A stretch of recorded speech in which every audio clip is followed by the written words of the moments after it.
For the better part of the last decade, Charles Barkley has been the biggest advocate against super teams and players stacking the deck in their favor, whether it be the Big Three Heat with LeBron, Wade, and Bosh, or the KD Warriors, who are simply overpowering. Barkley's been pretty consistent. He is not a fan of those super teams that are unfair to the rest of the NBA. And while those teams did win championships, they earned it on the court, the way those titles were won, it felt more bought and kind of stolen than earned through a natural process. Now, one guy who earned it the right way, staying with the team that drafted him, was Nikola Jokic. And Barkley made sure to note Jokic, with all the BS that goes in the NBA, he's one of the guys who makes him feel proud to be an NBA fan. Because, quote, with Jokic, you have no super teams and no drama. That's a pretty good assessment of Jokic, as will the Denver Nuggets. And looking at the past couple of championships, from really 2021 till now, all those titles I would define as natural championships that were definitely earned. Looking at the 23 Nuggets, you had Jokic, who was drafted by the team, Jamal, also drafted, and MPJ, again, drafted. Their one core player who wasn't drafted by the team was Aaron Gordon. But Gordon, he was kind of a cast off from Orlando and really written off as a quality NBA star. For modern NBA standards, having a nucleus of a team, that's about as homegrown as you get. And it is pretty remarkable the duo Jokic and Jamal Murray, they've been together for 7 years, going on 8. And much like the 23 Nuggets, the Warriors the previous year were also homegrown and natural champion, as Steph Curry was drafted by the Warriors, Klay drafted, Poole drafted, Wiggins traded, and Draymond also drafted. 90% of both these teams' nucleus was built through the draft or through quality trades. And it is a pretty good comparison having an unselfish superstar leading your team with Jokic and Curry. And the big-time X factors in both these rosters in the finals, that was Wiggins and Aaron Gordon. And ironically enough, both these guys from the 2014 draft and before these championships were viewed as a pretty disappointing pick, as well as player.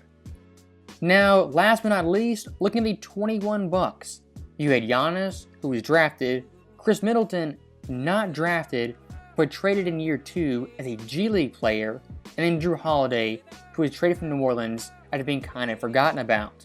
That Bucks team primarily wasn't really built through the draft, but through smart trades and good maneuvering. And I know recent reports kind of swirled around that Giannis isn't 100% committed to the Bucks for the foreseeable future. Kind of disheartening, kind of sad to hear, but what I actually think is going on is that Giannis, he's not going to leave the Bucks anytime soon. What these quotes are doing, they're putting pressure on management to make moves and really improve their roster and get younger. Because Giannis, like Curry and Jokic, and really only a few superstars in the NBA, is loyal to his team as well as his franchise. Now, taking 2 steps back, looking at those 3 championships, again I would define those titles as natural championships that are built through the draft and by smart trades. And they didn't involve shenanigans of players sitting out games, forcing trades, and making big-time free agent moves. And when you win a title the quote-unquote right way, for a player's legacy, it means infinitely more. As by Jokic winning his title in Denver, it validated his legacy as MVPs, and validated him as the best center, if not best player, in the entire NBA. Curry in 2022, winning with the Warriors for the 4th time, killed multiple narratives. One of those being that he quote-unquote needed Kevin Durant and the dynasty was over. And of course in 21 with Giannis, pre that championship the narratives, they were pretty harsh, talking about his shooting ability not being number 1 option and not being the best player in the world.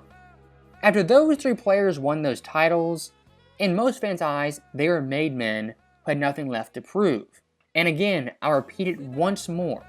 Winning a championship the right way for a player's legacy means infinitely more than buying a championship or colluding for a big 3. Look at the past decade of NBA champions. What would you say are the weakest titles on this list? The 2 KD Warriors championships, the Big 3 Heat titles, and the 2020 bubble. Like Charles Barkley said, for Jokic, he doesn't need the BS, the collusion, and the super teams to get the job done.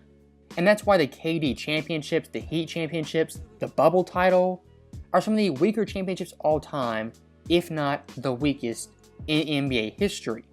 And one more thing Chuck said that really caught my eye was saying Jokic is the modern day Tim Duncan. Now, of course, in terms of play style, it's not really comparable.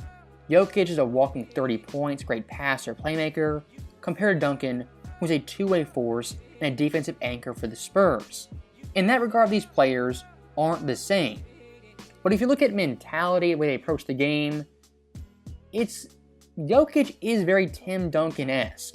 And when it comes to off-the-court stuff, getting credit, accolades, he couldn't care less. And stats-wise, like Tim Duncan, in his later years, he took a reduction in stats to benefit the team winning more titles. And speaking of titles, I was looking at Duncan's first championship versus Jokic's first championship, and it's pretty eerie similarities. Duncan 99 was top 3 MVP voting. Jokic in 23 was top 2. Both the Spurs and Nuggets were the first seed in the West. In the first round, beat the Timberwolves. Both beat the Lakers 4-0, and the West Finals swept their opponent. Now, when it came to the NBA Finals, another big similarity is that both these teams played an 8 seed. And in these finals, it wasn't really close, as both Denver and San Antonio won easily in 5 games. Of course, it was a different era, a different time period, but it is pretty fascinating. Both their first championships were eerily comparable. And from a career perspective, I think Jokic doesn't get 5 rings like Duncan. I wouldn't bet on it. But what I would bet on is the Nuggets, for the next, I would say, till the 2030s, they're going to be a stable force in the Western Conference that's really always a top 5 seed, pushing 50 wins. And if I had to guess in the next 3, 4, 5 years, I think the bar for Denver is at least one more championship. And looking back at Chuck's comments, again, he made a pretty good comparison about Giannis and Jokic, both being unselfish players. And when it comes down to it, they really do whatever they can to win. Whether it be scoring 30 points, 20 points, getting 17 boards, 12 assists, 15 assists, whatever they have to do, they'll do that for their team to win. Giannis and Jokic, in that regard, are a rare breed, as Giannis can have 5 to 7 blocks, lock you down on defense, and Jokic can score 15 points, but have 17 dimes. And the way those two guys play basketball, while it is completely different, it is kind of refreshing from the ISO scorer who has the ball 24/7, who's really heliocentric like a James Harden or Luka Doncic, who has the ball 24/7. Until this point in NBA history, guys who play like that don't really win championships. As again, look at the last 3 titles. Steph Curry, Giannis, Jokic. Unselfish players can play off the ball and don't need the ball to be successful. And looking forward to the 2024 season, I do find it kind of fascinating. The title odds are already out. And atop that list, you have Boston and Denver, followed by the Suns and the Bucks. Now, 3 out of the 4 don't surprise me, but seeing Phoenix in there, a little skeptical on that one. As what the Suns did in the offseason, while it was a big-time splash, in terms of winning a championship, getting over the hump that is the Nuggets, the weakness for the Suns was interior defense versus Jokic. What you did was flip Chris Paul and role players for Bradley Beal, who's creeping to his mid-30s. A bit perplexing on many fronts, as in the playoffs versus Denver, they average 107.2 points per game. Pretty impressive. And both Book and KD were a walking 30. So again, if you're trying to beat Denver, trying to beat Jokic, that's your goal. Adding Bradley Beal is a minor boost, minor gain that doesn't get you really as close as you want to be to dethroning the Nuggets. And hypothetically speaking, if Denver meets the Suns yet again in the playoffs, it's going to be a 35-point triple-double like it was this year. And honestly speaking, I hate to admit it, I think the Lakers are actually the best matchup for this Denver team. Because Anthony Davis, unlike anyone in Phoenix, at least makes Jokic work to get his points and his assists.